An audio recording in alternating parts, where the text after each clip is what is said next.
जय सियाराम। जय सियाराम।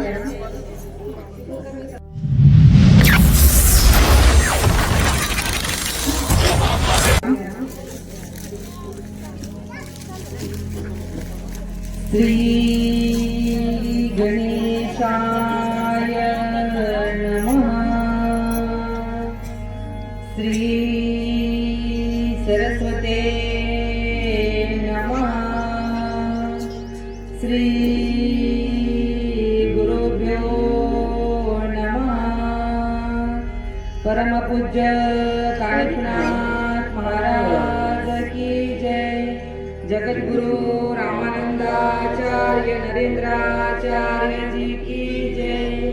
समर्थ सद्गुरु काळसिद्धेश्वर महाराज की जय। संत शिरोमणी गजानन महाराज की जय। आद्य जगद्गुरु रामानंदाचार्य जी की जय। सिया वल्लभ रामचंद्र की जय। गुरुर्ब्रह्मा गुरुर्विष्णू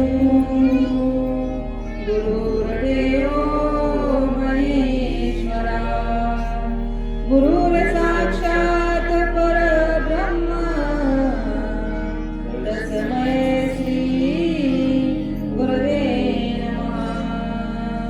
ब्रह्मानन्दं परमसुखदं केवलं ज्ञानमूर्ति द्वन्द्वातीतं गगनसदृशं तत्त्वमस्यादिलक्ष्यम् एकं नित्यनिर्मलमचलं सर्वधी साक्षिभूतं भावातीतं त्रिगुणरहितं सद्गुरु तं नमामि।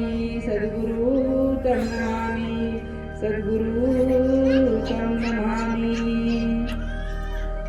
अनंत श्रीविभूषी जगद्गुरु रामानंदाचार्य नरेंद्राचार्य प्रभूंच्या चरणी नतमस्तक होऊन रामानंद संप्रदाय पीठाचे उत्तराधिकारी परमपूज्य काशीनाथ महाराज यांच्याही चरणी वंदन करून आपले मापल गावचे ग्रामदैवत कुलदैवत यांच्याही चरणी वंदन करून मंदिरातले देवता हनुमंतराया यांच्याही चरणी वंदन करून आणि सर्वच पंचकृषीतले भाविक भक्त, सर्व जिल्हा कमिटी, तालुका कमिटी, सेवा केंद्र कमिटी, सर्व गुरुबंधू गुरुभगिनी, लहान छोटी मुलं, वयोवृद्ध, भजन मंडळी सर्वांनाच माझा जय सियाराम।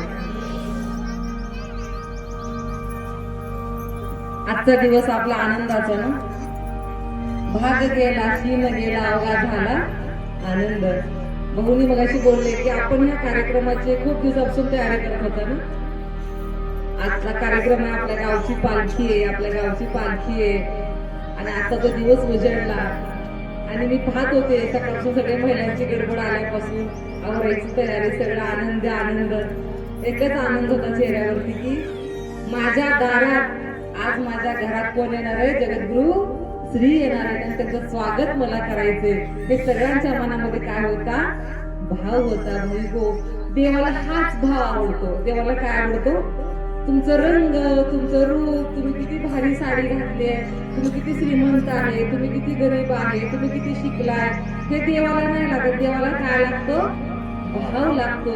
शुद्ध असा भाव लागतो, शबरीसारखा असा शुद्ध भाव लागतो आणि हा भावच तुमच्या सर्वांच्या मनामध्ये दिसत होता आणि तोच भावाने आपण सर्वजण सकाळपासून ते खांद्यावर पालखी घेतलेली, पालखीत आपले जगद्गुरु प्रभू श्री रामानंदाचार्य म्हणजे प्रत्यक्ष कोण आहेत, ते श्री रामच आहेत। अशा राम प्रभूंना आपल्या खांद्यावर घेऊन आपण सर्वजण फिरवत होता, आनंदात नाचत होता।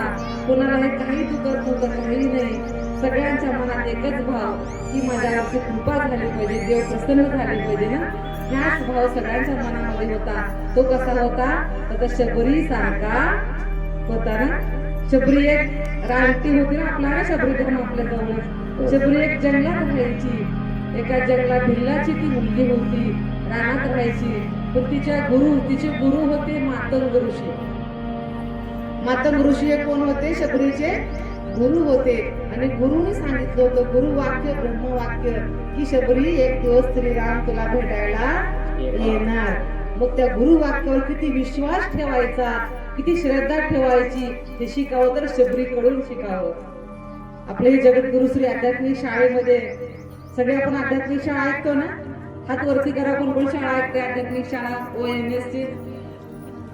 बाकीच्याकडे फोन आहेत ना मोठे, फोन आहेत ना सगळ्यांकडे. फोन कोणाकडे हात वरती करा. घरामध्ये फोन कोणाकडे? बऱ्याच जणांकडे फोन नाही. का फोन वापरत नाही आपण? आपण भरपूर काम करतो, कष्ट करतो, शेती घेतो, गाई म्हशी घेतो, पण एक फोन घ्या. ज्याच्याकडे फोन नाही ते 10,000 रुपये खर्च करा, एक फोन घ्या आणि त्या फोन मधून रोज आपल्या जगद्गुरु श्रींच्या मुखातून आपल्या जीवनाचा उद्धार कसा होतो, आपण काय केलं पाहिजे, काय करू नये, तो देव कसा आहे, ते अध्यात्म काय आहे, हे प्रत्यक्ष भगवंत प्रभूजींच्या मुखातून आपण ऐकतो. आध्यात्मिक शाळा जे सुरू आहे त्यांनी तर ऐकायचीच आहे. त्यांच्याकडे फोन आहेत पण सुरू नाही. त्यांनी आध्यात्मिक शाळा सुरू करून घ्या. त्याच्याकडे फोन नाही, त्यांनी आता सोनं तर खूप मागले, दागदागिने काय आपण करत नाही, पण जरा घरच्यांच्या मागे लागून काय करा, फोन घ्या आणि आध्यात्मिक शाळा सुरू करा. कारण सगळेच काम आता आपण फोनवर करतो ना. पदाधिकारी असं तरी OMS लागतं, फोन लागतं, कारण जगाबरोबर आपण पण बदललं पाहिजे. आता जग कुठं चाललंय, आपण सुद्धा थोडंसं जगाबरोबर प्रवाहाबरोबर राहिलं पाहिजे. मग त्या आध्यात्मिक शाळेतून जगद्गुरु श्री आपल्याला सांगत असतात. तर काय अध्यात्म आहे, कसं आहे, ते आपली आध्यात्मिक शाळा सुरू केली पाहिजे. पण भाव, तो शबरी सारखा भाव लागतो. आणि आपण एक सुंदर एक असा अभंग घेऊया शबरीचा, आणि मग आपला सगळ्यांचा भाव होता ना की जगद्गुरु श्री माझ्या आश्रमात येणार आहेत, माझ्या घरात येणार आहेत, पालखीत बसून आले ना सगळ्यांच्या घरी. सगळ्यांनी छान स्वागत केलं होतं, फुलांचे पायगडे सुद्धा आज वाट पाहत होता. म्हणून आपण अभंग घेऊया आणि पुढे जाऊया. राम रघुनंदना राम रघुनंदना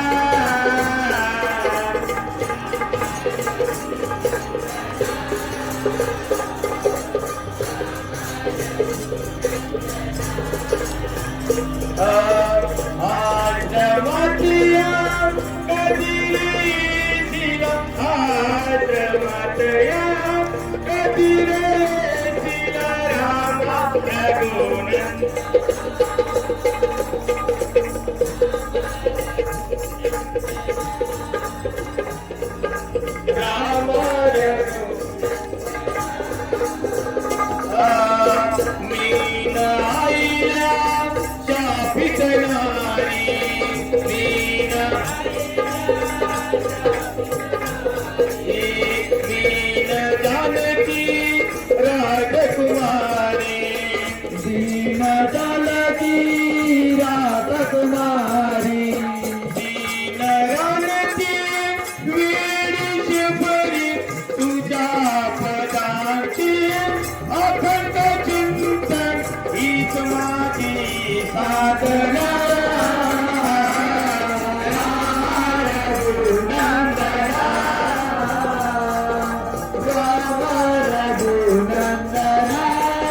गाता,